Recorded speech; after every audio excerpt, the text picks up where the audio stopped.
What's up, guys? Today we're out in the potato field picking off the potato bugs.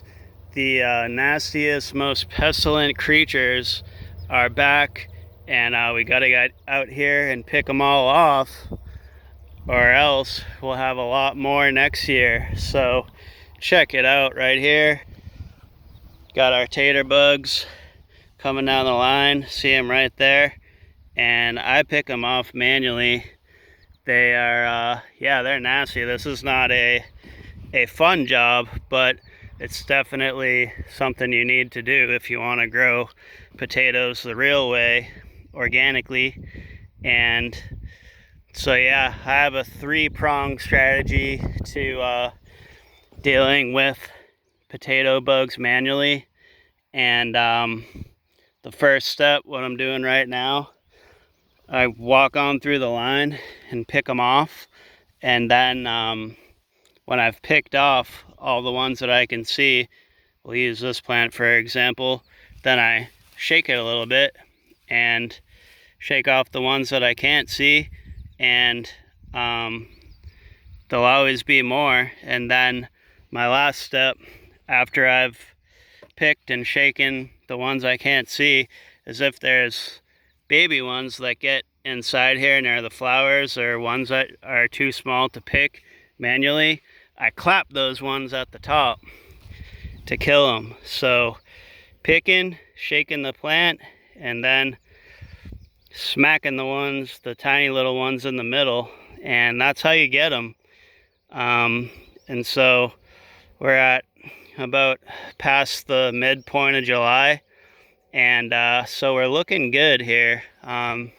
At the end of June, we came out here and there's only a few out here, so we did a pretty good job managing the eggs and things this year, and that's partly due to planting the proper amount. And check it out right here. I got about 5 rows of potatoes in here this year. So that's really manageable for me to do manually, and we're gonna get hundreds of pounds of potatoes out of this. So, you know, it's hard at first, the first few years in homesteading and small farming. You always seem to grow too much, right? And that leads to not being able to properly manage what you got, and then it makes harvesting longer and harder, and then, you know, you wind up with a lot. Maybe that's good, maybe you sell them to people, but really in homesteading, finding what that proper amount is for you, and like what you can manage and what you have time to do based on your availability and how much time you want to spend out in the potato field when it's really, really hot. Yeah, you got to figure that out. So this is what's good for me, and I got out and hilled these up, and I'll probably hill them again, which rarely ever happens. I'm usually way too busy this time of year. But so we got some beautiful potato flowers. Check out these potato flowers. And a nice beautiful plant, nice white flowers down the line. These are Adirondack blue, a real pretty variety. So yeah, we're out here doing the good work, doing the hard work, doing the sweaty work. It's been really hot up here in the North Country this year, so when it's like 90s and real high humidity, it's always more fun to be inside, staying cool, and but still got to come out and do the necessary work, because the potato beetles never take a break from pestilence, and that is their greatest virtue, that is their greatest weapon and threat. So we need to be vigilant and get out here. And I think they say that about 3 generations is where you wipe them out. So right here, middle part of June, they got eggs going on. They have the few that we haven't gotten or we can't see, they're moving around, laying more eggs, so they're getting in a little bit of a flow.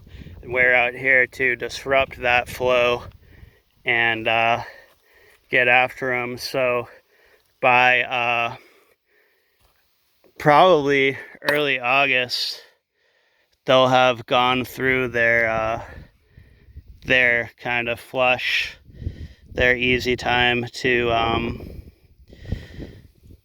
reproduce a lot, and then come fall, they'll probably have died off because we came out here and did the work. And really at this point, we already have flowers, and so we already have potatoes growing.